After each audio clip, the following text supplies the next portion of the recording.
Good morning, everyone. Good morning. The Good morning.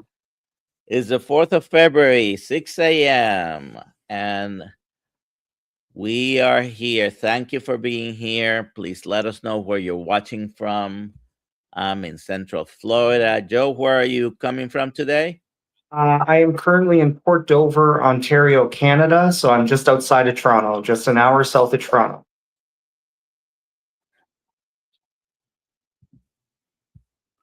All right. I had an echo going on there. Some technical difficulties this morning. Dr. Kiltz will be in shortly. And Alia won't be here today. She's traveling. So we'll see her later this week in Tampa and Sarasota. Like I said, thank you for being here. It's Welcome. 36 degrees where I'm at right now. Please put your questions in the chat. We'll be having a conversation here with Joe in a second. And any questions you have, put QQQ in front of it, and we'll be able to then ask Joe Awesome. for a So response on them. where in Florida did you say you were? I'm in Central Florida, near about 45 minutes outside Orlando, towards Daytona Beach. I lived in Florida for 23 years of my life. I went to university there, FSU. I was just there for 2 weeks visiting my dad. My dad's in Boca Raton, so Florida's my second home, and I'll eventually get back there. Where did you live here in Florida? I lived in Tallahassee when I went to Florida State, and then I also lived in Fort Lauderdale. All righty. And we're actually currently looking for houses in Kissimmee because we're gonna move to Florida for half the year. All righty. So Kissimmee is about an hour from where I am, and I don't know what you're doing in Canada. Well, I'm both American and Canadian, and I'll be 100% honest with you. I'm back in Canada because of my first ex-wife, but we'll just leave it at that. All righty. So hashtag KMT for a chance to win a hat today. You still have time to come to Tampa, the meetup we're having in Tampa and in Sarasota Friday night at Dr. Kiltz's house. We'll be having some steaks, and Saturday in Tampa. All the information is in the description, wherever you're watching from, most likely. And if not, you can go to kiltzmeetup.com. And the first thing that you see there is the link to get to our meetup. So let's start with Joe having us learn about him. Tell us who you are, what you do, your carnivore story. We love stories of healing and metabolic improvement. Good morning, awesome. Dr. Kiltz. Okay, maybe this will keep me, I don't know. Internet. Yeah, some technical difficulty. It happens. Yeah, it happens. Well, listen, one thing we know about technology, it always fails. Yes. That's one thing we should know by now, that we'll always have some bumps in the road utilizing it, because it's never perfect. It's never, especially when you need it or want it, right? Mm-hmm. But that's okay. And we usually work it out. So it's good. All good. Absolutely. All right, Joe, go ahead and talk to us about you. Like I mentioned, we were talking a little earlier, I'm 57. I found carnivore when I was 49. I wish I found it when I was 19 or 29. Just we all. Yeah. Oh yeah. And just to give you guys a little context of my stories, like obviously I've been carnivore now, it's like 8 years, 7 months, coming up on 9 years. And prior to that, I've been in the fitness and nutrition industry for 30 years prior to that, right? Since I was 14 years old, I got my first 2 certifications in exercise and nutrition when I was 16. And I was a macro-based guy. Like, I was entrenched in it, right? For 30 plus years, I was doing macro-based coaching. So I still remember when my first 2 clients asked me about carnivore, I actually told them, and I remember like yesterday, no, we can't do that crap. You need your carbs, proteins, and fats. You got to balance it out, right? And kind of dismissed it. And because they were my clients and they trusted me, didn't even ask 2 things, let it go. Not even 2 weeks later, I'm pretty sure it was Dr. Baker has a podcast on carnivore. It goes kind of viral, and I have 39 people ask me. So that's kind of how I got started. You know, obviously, this is my business, how I make my living, pay my bills, support my family.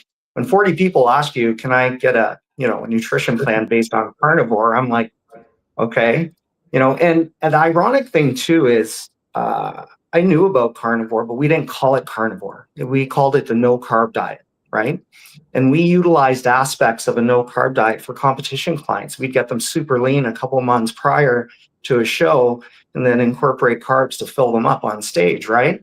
So I was honest with people. I said, listen, I've never prescribed a nutrition plan I don't know 120% about, or I haven't done on my own. Let me do a little research, figure it out. Let me try it, and we'll go from there.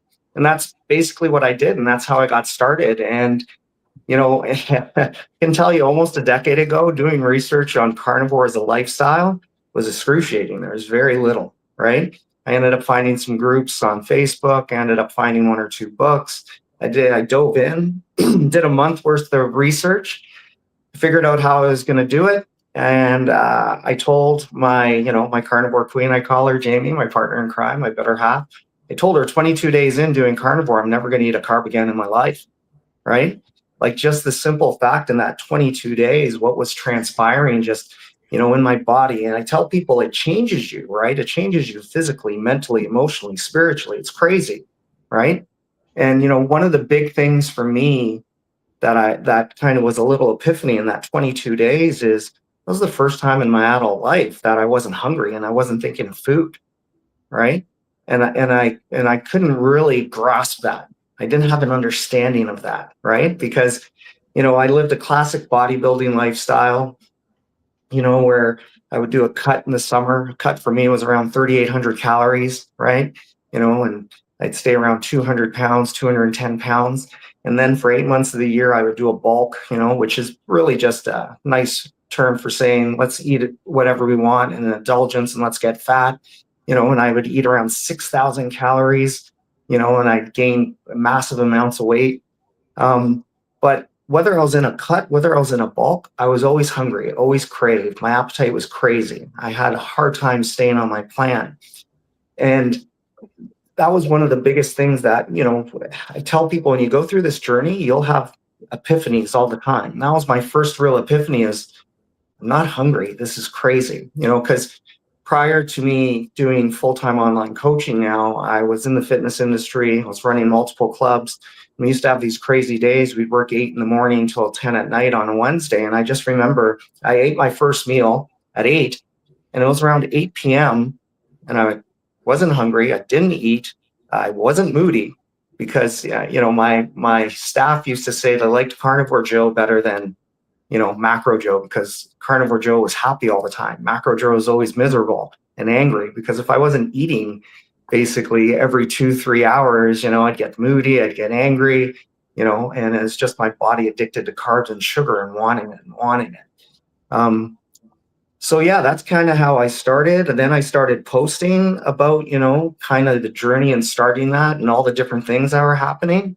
And it just kind of transpired because, people always ask me, did you plan to do this, for 9 years? And I said, hell no, I'm Italian. If you would have told me when I was starting, I wasn't going to have pasta and pizza and cannolis and gelato, I would have told you you're nuts.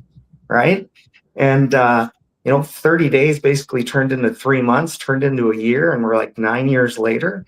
And the way I kind of transitioned, from, for 33 years, I was doing a macro-based nutrition and coaching practice. I was not even 3 months into doing this, and my clients started doing it. I started doing it.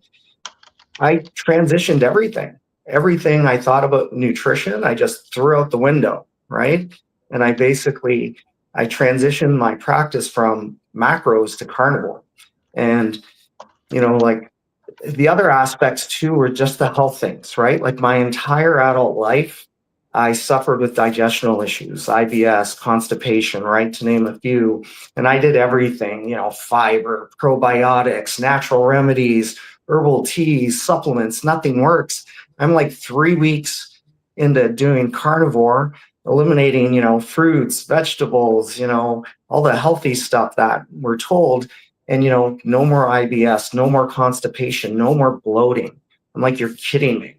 Like 30 plus years of my life, Groundhog Day, waking up, feeling great, having my first meal, and I'm bloated, uncomfortable all day. And it just rotated, right?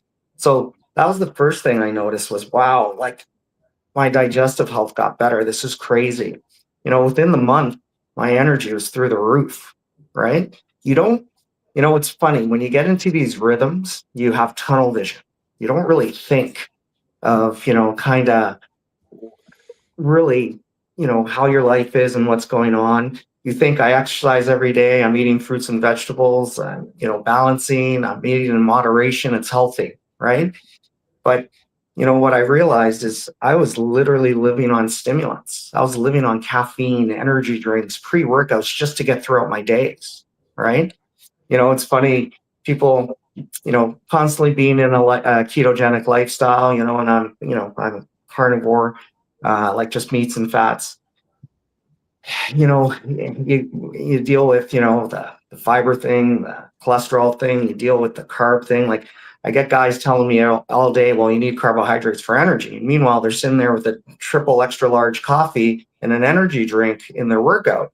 And I'm like, didn't you have your oatmeal this morning? I go, did you have sweet potatoes? Did you have rice? Did you have your pre-workout meal? And they're like, yep.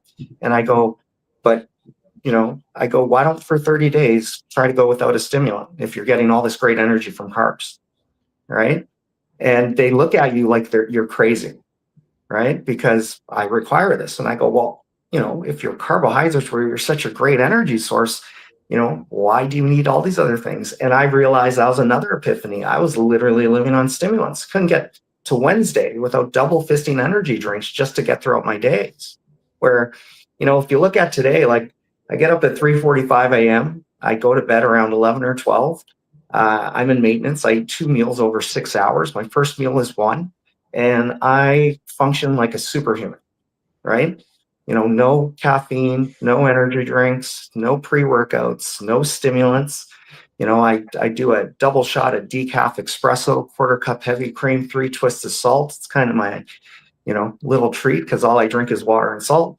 And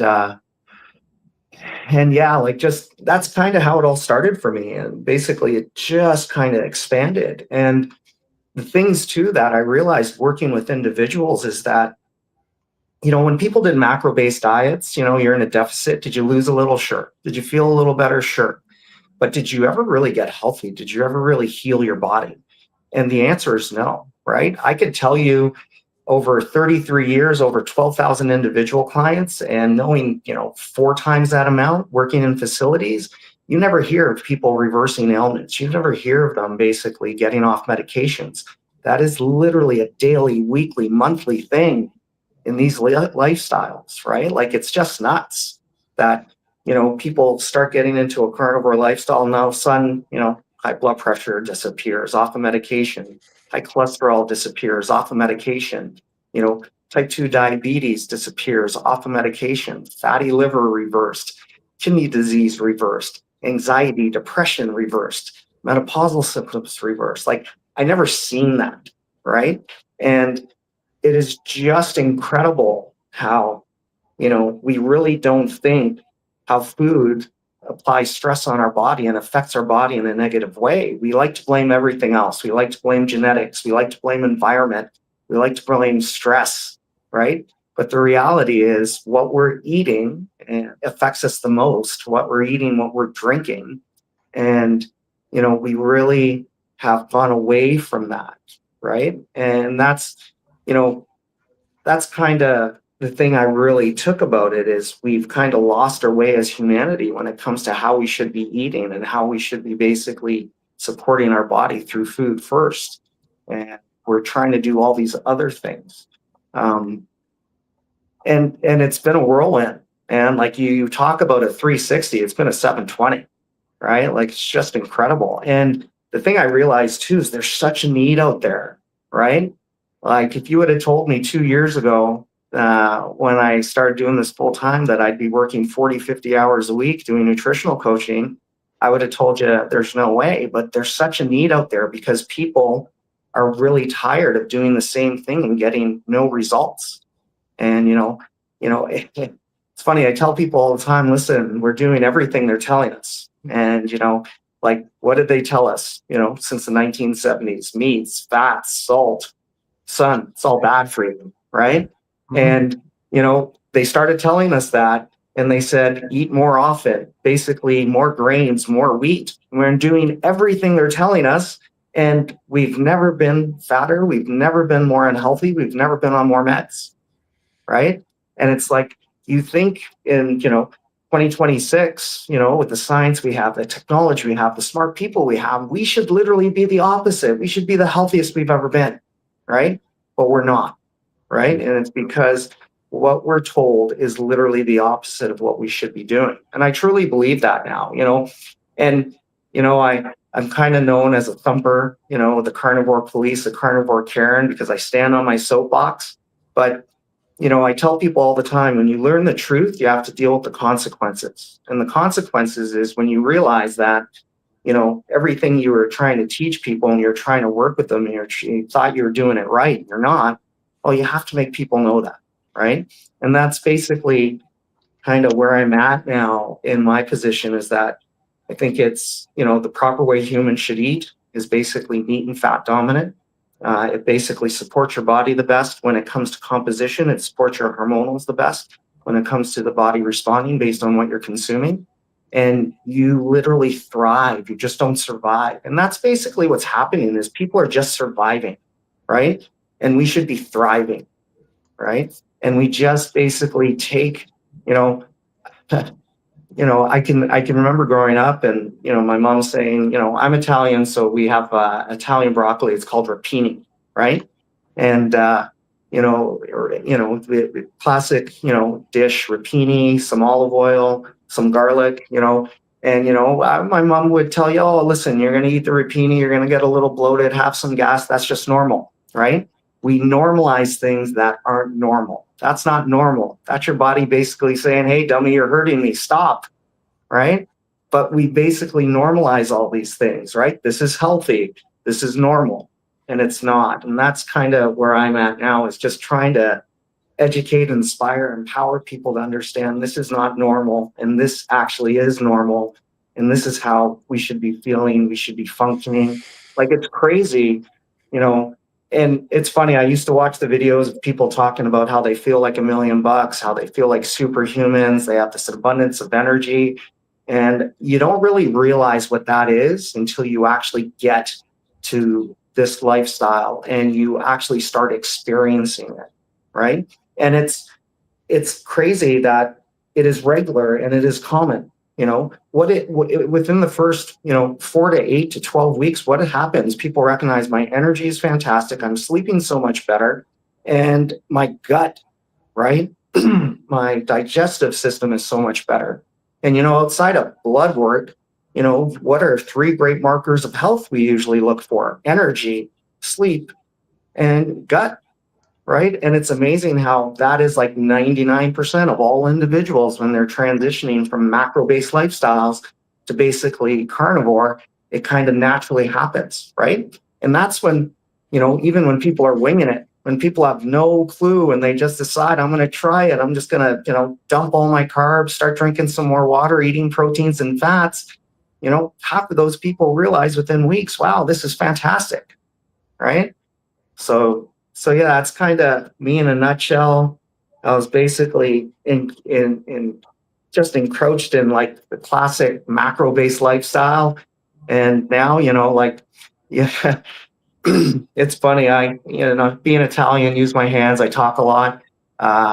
I talk people's ears off, right? Like, don't ask me how my day is going because you'll be there for 20 minutes. If you don't base, you're right, right? And you know, and that comes through. And you know, I tell people, you know, when you have passion for something, it always comes through, right? I've had people tell me I convinced them in a 10-minute conversation to try the lifestyle just based on, you know, the things I was talking about it, right? A lot of my friends say you're like an infomercial. You're basically a ketogenic carnivore infomercial. And I say, well, that's how it's affect my life so much. And I just live it, right? So you know, why do you think this is? What do you think? I mean, the gym bros or the bodybuilding culture continues to talk about carb cycling and, you know, loading with carbs, pre, post workout, whatever you do, eating 6 times a day. Why do you think it continues to be like that when many, you're not the only one, many have found that you can do as good or better? In particular, you kind of get sick over the long run doing those things, right? Yeah. Well, And so you want to be healthy, you want to be strong, but you have to keep healthy for the long run, right? You know, first of all, it's dogmatic, right? That it's just conditioning. This is what we've been told, and this is what we believe. And it's going to take the same thing with people in our community, people in our lifestyle, to continue to basically push the way and the path and educate people. Because, you know, I have tons of athletes that, we're taught. I was an athlete, played football, you know, and, you know, we taught basically carb loading. We know now carb loading doesn't work, right? It's very ineffective. Actually, fat loading works fantastic. I have athletes that fat load. And it's just, like it takes a while. And it's just because they're, you know, I hate using the word brainwashed, you know, but it is just conditioning. It's dogmatic that, you know, if you tell someone something a million times, they believe it. And that's basically what's happening. You know, we were told these things a million times, so we ended up believing it. And the thing is, we got to use practical applications. I tell everyone that doubts me, I'm like, do it for 30 days, do it properly. Trust me, you'll never go back. And that's usually what happens, right? And you know, unfortunately, the perception of a bodybuilder lifestyle, you know, people see the magazines, that's healthy. They don't realize that's not healthy, right? And coaches who are real coaches and competitors who are real competitors, they'll tell you it's the most unhealthy thing you can do is manipulate your body like that. And it's not for life, and it's not for optimal wellness. It's for a stage, it's for a show. But people have that perception that's healthy, so that's what they're kind of going after. But, you know, it's amazing and I call them my macro brothers and sisters, and they call them arguments. I call them discussions. You know, they're amazed when they're like, what do you mean you don't have a pre-workout meal? What do you mean you don't have a post-pre-workout meal, right? And I'm like, well, you don't require them.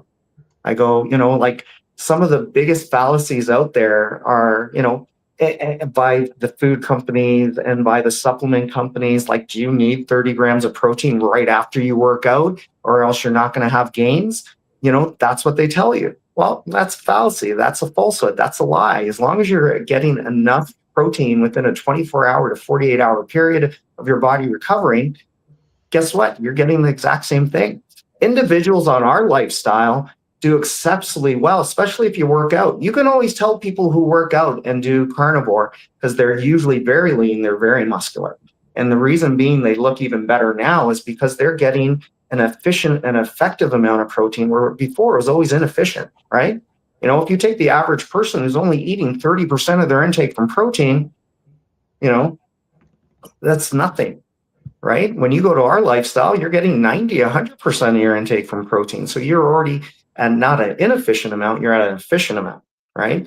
And, you know, for people who work out that get into this lifestyle, it's incredible. They end up all working out fasted and basically. Joe. Yes, sir. Sorry. Go ahead. People don't eat macros. You either eat plants or animals. Yes. Okay. And so it's part of the brainwashing. Yeah. because you eat cells of organisms. And so part of this, because even like protein powders, those are processed products that aren't natural to nature anyway.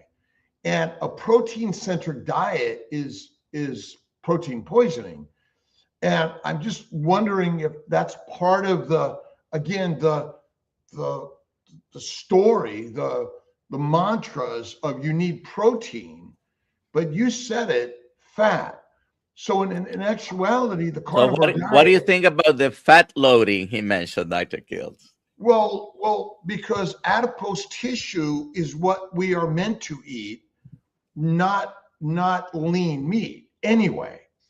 Again, if you're 300 pounds and you don't eat for a month or 3 months and you work out, you will build muscle.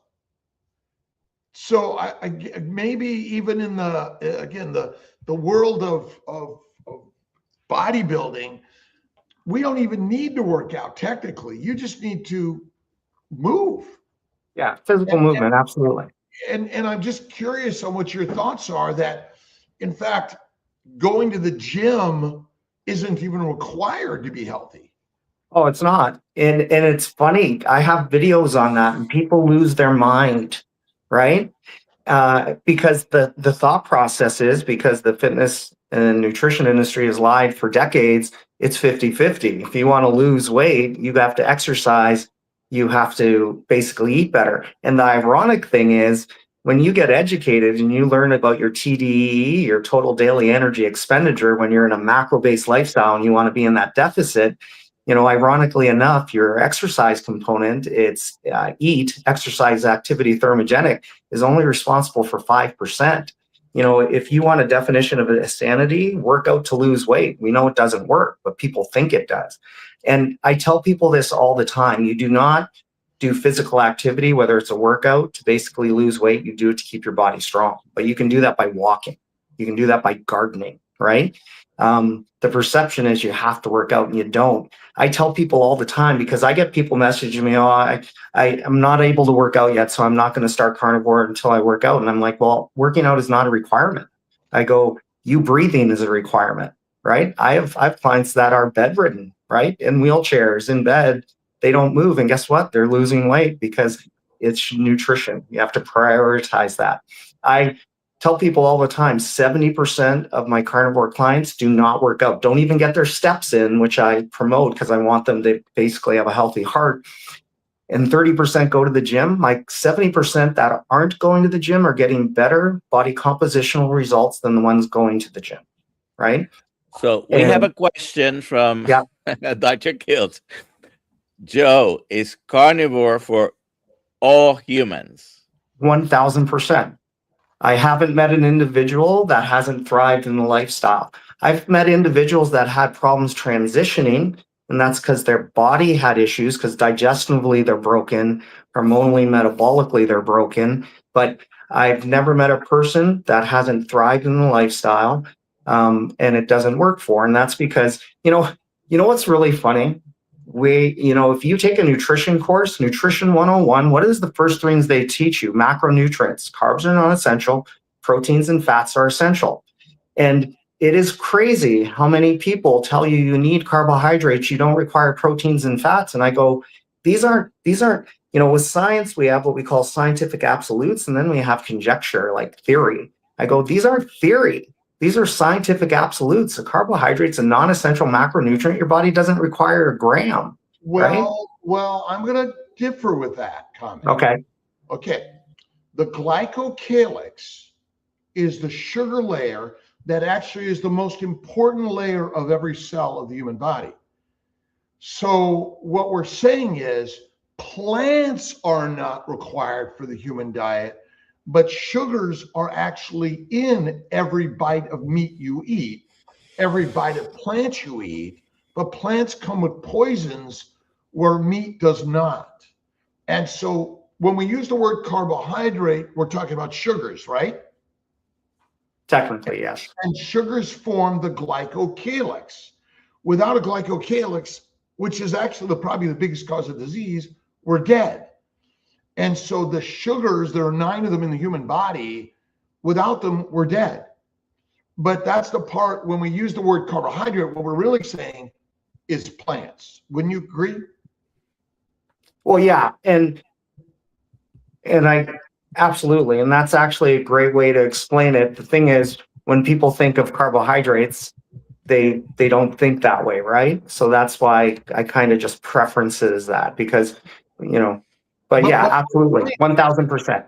We're scientists that need to be, because small amounts of plant sugars are not your problem. It's a low-fat diet that actually is the biggest problem. Oh, absolutely. And 3 to 6 meals a day, because in truth, we are omnivores, and you can thrive on an omnivorous diet, but it requires a high animal fat diet and eating less frequently. That is the biggest probable problem for the people of the planet, which is we're eating a low animal fat diet and we're eating all sorts of raw plants, but plants in general raw are harmful and meats in general cooked are harmful, which is kind of radical, right? Yeah, absolutely. But you're right, carnivore. So I mean, what do you mean by what carnivore? What is a carnivore diet? A carnivore diet to me is, well, I think where we get mixed up is carnivore, ketogenic, right? And there's a lot of people believe if you're eating a meat dominant diet, it's carnivore, right? And I believe a carnivore diet, when we classify just carnivore, not animal-based, not keto, carnivore diet is 98% of what you're eating is meats and fats from an animal. Right? Like I did a video the other day and people lost their stuff because I said technically dairy is not carnivore, right? Because if you look at dairy, it's nor a meat or a fat, right? It's allowable, in limited amounts. And once you go to animal-based or keto, you can do a lot more. But, and it was referenced to someone asking me about, can this affect me in a negative way because I'm having certain responses? And I'm like, absolutely, right? Because I've noticed, I keep a lot of notes. I keep track of things, and I've worked with to date 1,121 carnivore clients over the 8.5 years, and one of the biggest things I realized is based on consumption of dairy, right? Whether it's ripened dairy, unripened dairy, how I've had so many clients in the hundreds when they're consuming unripened dairy, cravings, appetite, basically hunger is always an issue, right? When they eliminate it or reduce it, it goes down, right?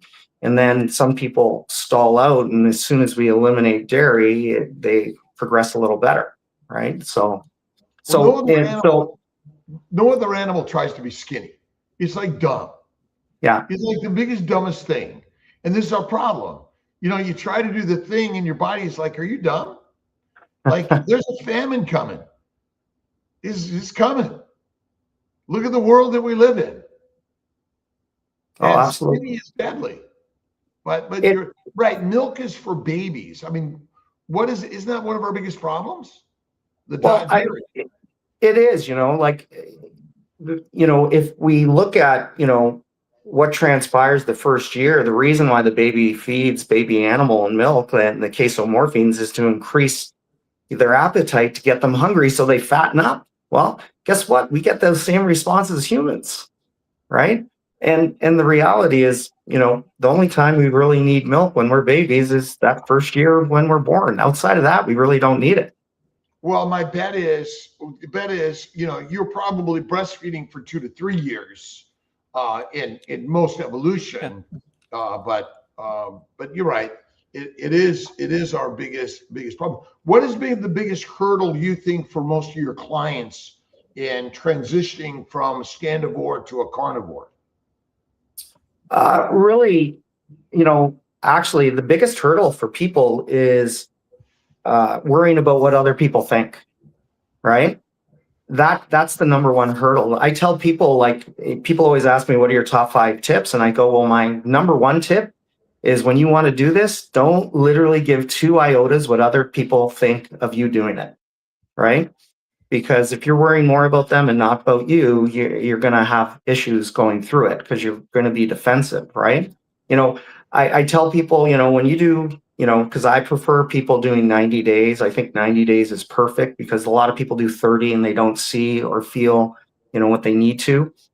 I tell them, I go, 90 days, you're going to go through 3 transitions. I go, you're going to basically hide it, right? You're going to not talk about it because it's very dogmatic that it's bad for you. And you're going to have a lot of judgment because forget about armchair quarterbacks. You have armchair fitness experts everywhere. You're the receptionist, the dentist, your mechanic, you're the clerk at the grocery store. They're all going to tell you what to eat and how to do it. And you shouldn't be doing it.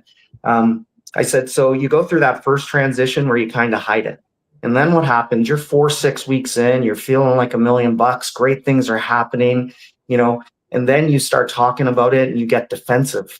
And then you're 8 to 12 weeks in, you lost some weight, you got a little leaner, you have lines in your body and you don't even work out that you've never had before. Your sleep's incredible. Your mood is fantastic. Your skin looks better. You just ran into someone who hasn't seen you in 8 weeks and they're like, wow, you look fantastic. And they're not talking about basically your weight loss. They're just talking about how you're glowing, your aura, your skin, and then you become an advocate, you become passionate, and then you basically talk people's ears off, right? Like 18% of my clients are referrals from other people who basically they're talking to their friend and they wouldn't talk their ear off. They got them so motivated, they wanted to do it, right? So yeah, that for me, that's the number one thing is basically just kind of freeing your mind. Don't worry about other people. Just do you for 90 days and see where it goes. And then the next one, the biggest hurdle is people's mindset of fat is bad for you, right? I tell people the key in this lifestyle is fat. It's actually not protein, right?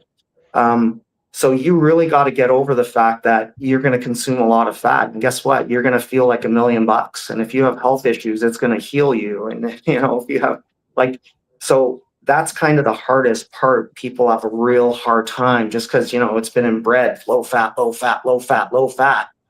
And believe it or not, the third thing, which is crazy, is the simplicity, right? People, when they think they go on a diet or they have to have something structured, it's going to be hard, it's going to be brutal, I'm not going to be happy. When we kind of go through it and they go through it, they're like, okay, what else? And I'm like, no, that's kind of it. And they're like, what do you mean? And they're like, and it's a hard time getting over that. And I said, listen, the lifestyle is actually pretty simplistic when you think of, it's basically, hydration, and it's basically supporting your body through consumption. So, I always break it down: water, salt, protein, fat. I go, it's just balancing out those. Well, right? What does fatty meat? When we break down, because again, protein, when we use the word protein, you're talking about animal meat. Is that right?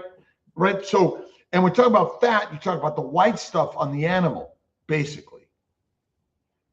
Because people hear the word fat and they think, oh, an avocado or cashew. Yeah. Well, yeah.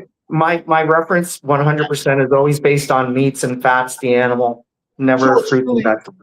Fatty animal meat. Yes. Which because no animal eats protein. They eat, and when we use the word carbs, I'm just trying to get to the simplistic science, which is you either eat animals or plants, and some people eat fungus, which is highly deadly in the world, right? Well, and and this is great.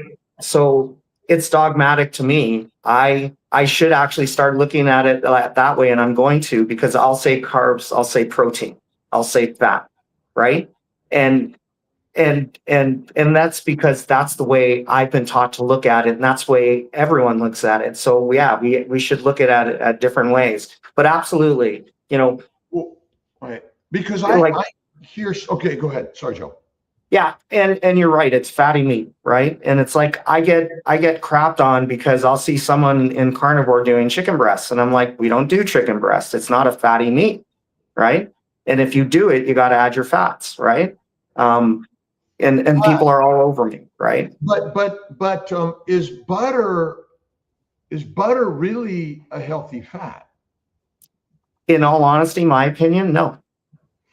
Is the raw fat of the animal the healthy fat? Absolutely. And so once we render it, I mean, butter is essentially somewhat, most of it's pasteurized, so it's rendered in some way. Might it be actually not as healthy for us because no other animal eats butter or milk throughout their lifetime, even cheeses, right? Maybe you could answer your thoughts on cheese. Well, let's talk about butter for a quick sec. I literally did a video why carnivores are ditching butter yesterday. And the reality is there's too many influencers and there's too many, social media carnivores that, they get the fat thing, but they're like, eat your butter, eat your butter, eat your butter, eat your butter. And, I actually limit my clients in eating butter. I'm like, I don't want you having more than a stick a day. If you want to get your fats, it's through the meats, or I want you to eat basically lard. I want you to eat tallow. I want you to eat bacon fat. I want you to eat duck fat, right? From the actual animal, right? And the reason why so many people are ditching butter is because people are now getting negative responses to butter, right? Because they're over consuming it, and it's really not the preferred fat we should be getting. It's just an easy fat and it's tasty for some people, right? But, it's like transitions. I tell people raw butter. If you're going to eat butter, make it raw, unpasteurized. Although, okay, you got to define the source, XYZ, I'm not sure what to do. But because it's the raw butter, the raw milk, the raw cream, because pasteurized damages it and homogenization damages it. Well, and that's absolutely. And that's my whole theory when I talk about, if you are going to utilize dairy in a carnivore lifestyle, it has to be ripened because it's the closest thing to natural, and raw is always better. You still have to limit it, right? As soon as you go unripened and pasteurized, they're taking all the good stuff out of it, right? And that's why, cottage cheese, cream cheese, like those things aren't carnivore to me, right? Those things are more keto. We have a question. Yeah. Let's take some questions because Go. 40+ minutes.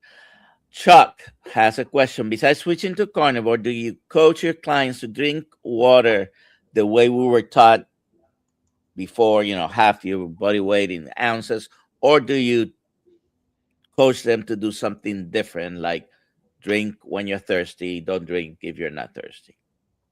Well, no, I don't, I differ on the opinion of some people.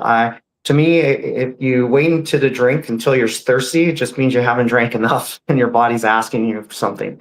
I like the aspect of eating based on requirement, drinking based on requirement. Because when you eat based on requirement, when you drink based on requirement, what happens, your body never asks you for anything, right? You function at a really great rate.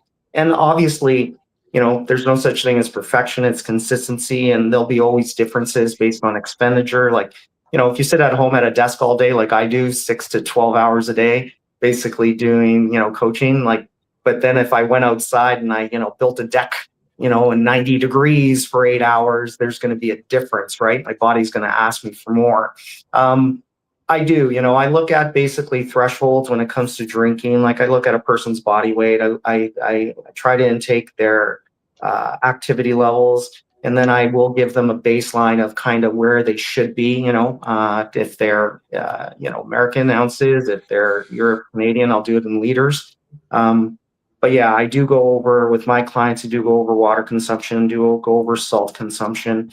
Because I have found over the years, basically, that, when people are hydrated, they function and they do better, right? So absolutely, I do. Question from Carnivore now.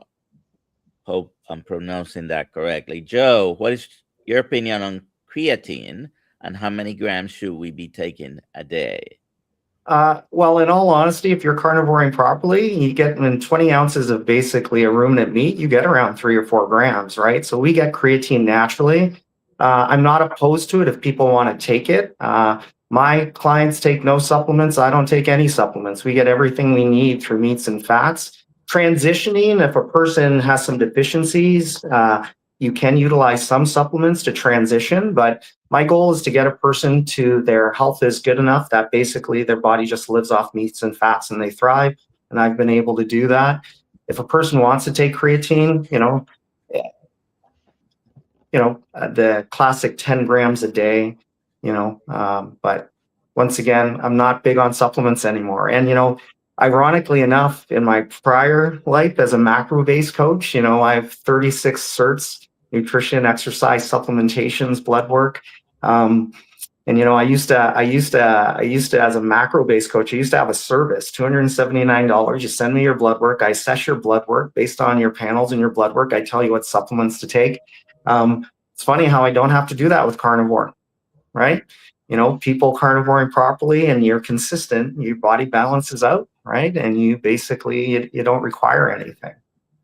It's usually, he's probably a workout guy and, he wants to take his supplements because they're all, I was like that. I used to, 40 supplements a day, and that's, we talk about epiphanies, I love the fact that I'm never going to eat a bowl of rice, broccoli, and chicken breast ever again in my life. I love the fact that I'm not supplementing through the roof every day. I love the fact that I'm not doing protein shakes every day, right?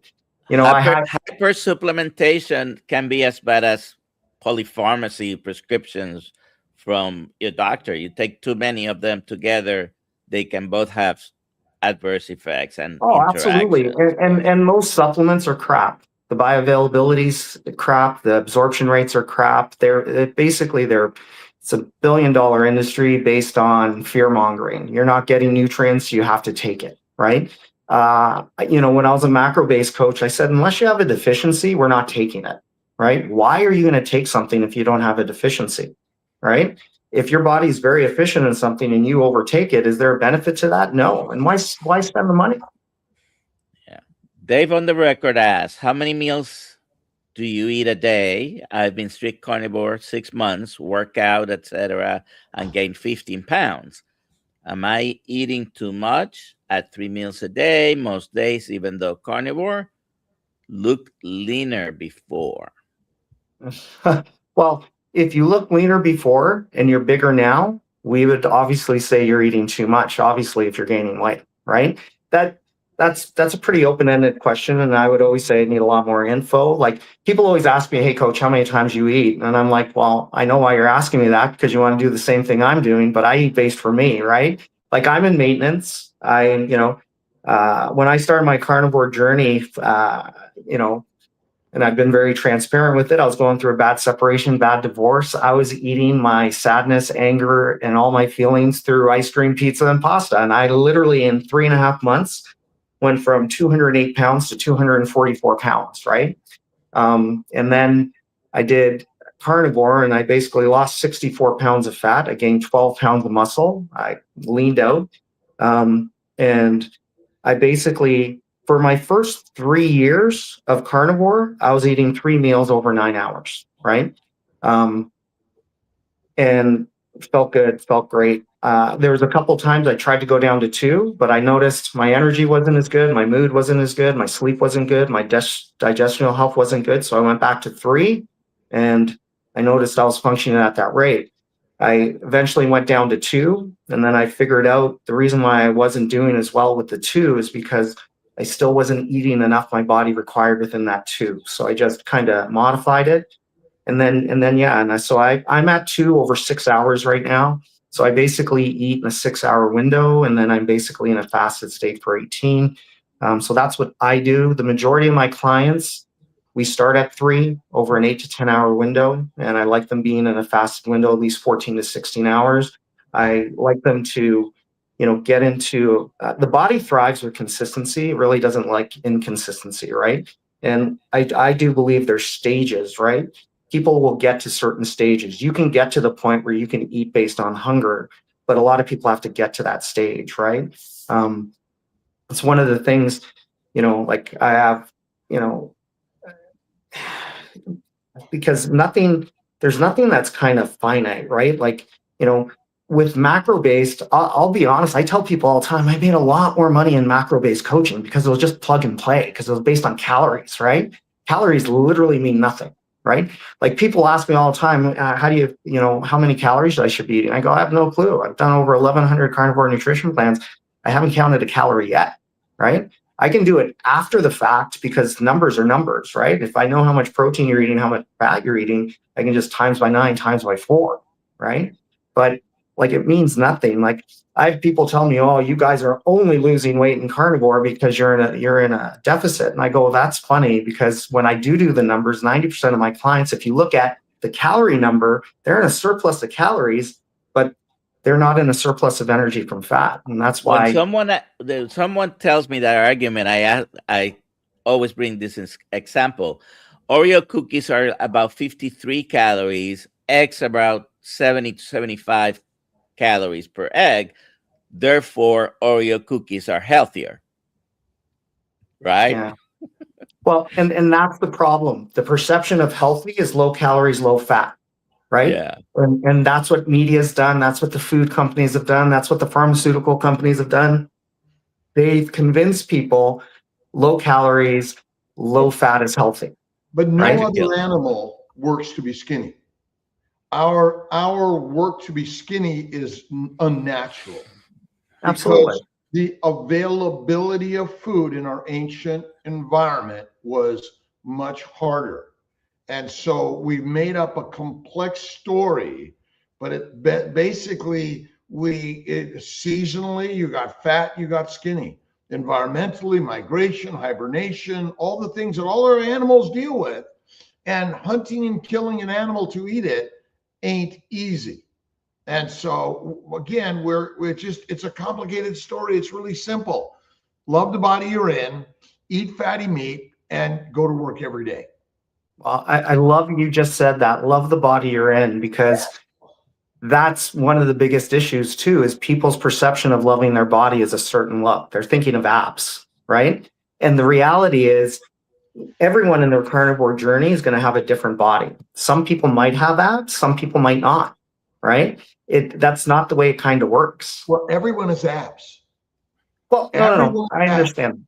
But meaning that the muscle structure of an obese person is stronger than a skinny person, because they're carrying more weight, and the strength that they have may be stronger. So it's the only thing that really changes is the coat we wear,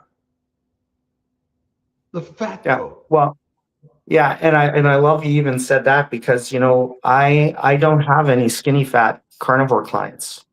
I've had plenty of skinny fat macro-based clients. Oh, yeah. Right. And, the reference to skinny fat is you're skinny, but you have no muscle. Right. And that's inherently what happens in macro-based diets, is people end up burning basically a little bit of fat. They end up burning muscle, and they lose a little bit of water. Right. In our lifestyle, we never really burn muscle. If anything, we gain it. Right.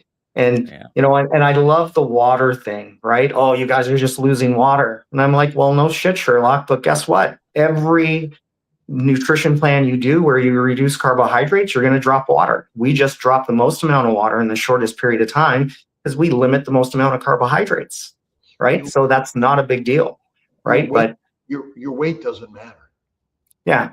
And it doesn't. We use that as a tool and a measurement. And the reality is this: your body was never designed to hold excess fat. And that's why we'll burn it and we'll get a little leaner. But that looks different for everybody, right? People are so focused on body fat percentage. They're so focused on numbers. And, I always tell people, listen, your goal is basically to transition, to get healthy, let your body naturally get when it goes to, but it's very rare you're going to be sitting with 20, 30, 40, 50 pounds of excess body fat when you're basically living a proper carnivore lifestyle. That's just not normal. Brisket Boomers ask, what do you use when you do fat loading? I use fat, like basically literally fat. Like I had the opportunity once from the farmer I get my cows from to watch them kind of cut the cow, right? And there's this massive layer of fat in like 4 inches, and they usually leave an inch, and they just cut the 3 and threw it out. And I'm like, what are you doing? They're like, what do you mean? And I'm like, what are you doing with all that fat? And they're like, oh, we no one ever wants it. And I go, no. I go, listen, what I want you to do is I want you to cut it. I want them to look like fish sticks. And they're like, what? I want it 1 inch wide, 3 inches long, and around 1/2 inch thick. And they'll cut me up like 100 of those. And I literally fry them up in bacon fat. They get super crispy on the outside. They're juicy on the inside, and I eat it. So that's in essence what fat loading is. So I have some clients that are professional athletes, right? Triathletes. And they'll fat load. They'll basically eat like, 1 pound of fat an hour prior to their competition, and it just gives them a little more energy. But it's amazing how I have athletes training and they're fat adapted. Like my one triathlete, Dawn, she's like, it's crazy. She goes, I'm on a bike just passing all the guys squeezing their sugar gel packs because they're going up and down. And she goes, and I'm just going straight through. Right? Because she's using fat for energy, and fat's more efficient and effective energy. Fat loading is literally just taking actual animal fat and consuming a certain amount of it prior to an event, right? And that's really what it is. And you can break it down into amounts based on person and then length, but that is essentially what it is. So you're taking, my clients love duck skin. They love chicken skin just because it's crispy, it's easy. They can make it, salt it up. The beef fat's phenomenal. Lamb fat's some of my favorite fat. If I could get that in buckets, I would friggin' get it in buckets. But yeah, that's the premise on fat loading, is just a little extra fat. Fat's critical. You're skinny, you're dead in a famine. Fat is only fuel for the cell. We do not burn sugars or proteins. We burn only fat. That's the magic of the human body. Oh, it's incredible when you utilize fat for energy, right? It's crazy. And I tell people, like, I'm a workout guy, and it's because it's part of my lifestyle, right? I started working out when I was 14 years old because I was 308 pounds, and I didn't want to go into high school not having a girlfriend, right? And I've always done that, but I can tell you, living in this lifestyle, being fat adapted, my workouts have never been better. My energy's never been better. My stamina's never been better. Don't have any issues. Right. And, it was never like that trying to utilize carbohydrates. Right. Same thing, pre-workouts, caffeine, right? If I didn't have them, I couldn't get through or have a great workout. So, and yeah. Plenty of fat people have boyfriends and girlfriends, by the way. Yeah, and I get it. It's just your mindset. But as an adolescent, but that's our part. I'm in medicine, and I never tell people to lose weight ever. Yeah. Ever. Because their obesity is not their pathology. The deadly diet they eat is. Yeah. And that's what we're working towards. So. Yeah. Well, even like I tell, I've been doing this for a long time, and I was that. And like, when you have people that are excessively overweight, 100, 200, 300 pounds, it's not the food. The food is just the causality. It's, they're usually dealing with something, and they're using food as their dependency. And I was that guy too, right? I've been very transparent with my story, and being, having food dependencies, eating disorders. And, a lot of people do not utilize, drugs and alcohol as their dependency. They utilize food. And that's another thing is, we lost our way with nutrition. And, I love people say sugar's not the problem, ingredients aren't the problem, food's not the problem, you're the problem. And I'm like, no, Joe, yeah. Let me do this. Wellness with Love. Email alia@drkiltz.com and tell us your TikTok on how to find you, because we're going to end about sweet. We got 20 seconds. 10 seconds. Okay, no problem. What's your TikTok?